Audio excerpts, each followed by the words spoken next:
میں سمیع اللہ چودھری وزیر خوراک پنجاب اس بات کی سختی کے ساتھ تردید کرتا ہوں کہ پنجاب میں کہیں پر بھی کوئی گندم کا آٹے کا کوئی بحران نہیں۔ الحمدللہ پنجاب حکومت کے پاس پنجاب کی عوام کے استعمال کے لیے وافر مقدار میں گندم کے ذخائر موجود ہیں اور آٹے کی کوئی کمی نہیں۔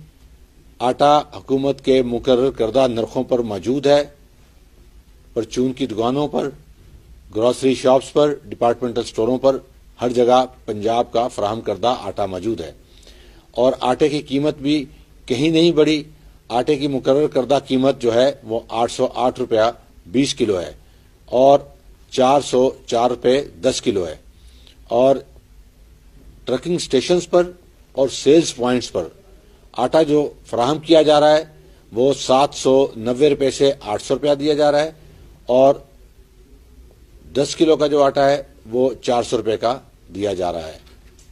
پنجاب میں ایک مرتبہ پھر میں عرض کرنا چاہتا ہوں کہ کہیں پہ کوئی گندم کا بحران نہیں، کہیں آٹے کا بحران نہیں، اور یہ بات میں ذمہ داری کے ساتھ کہہ رہا ہوں۔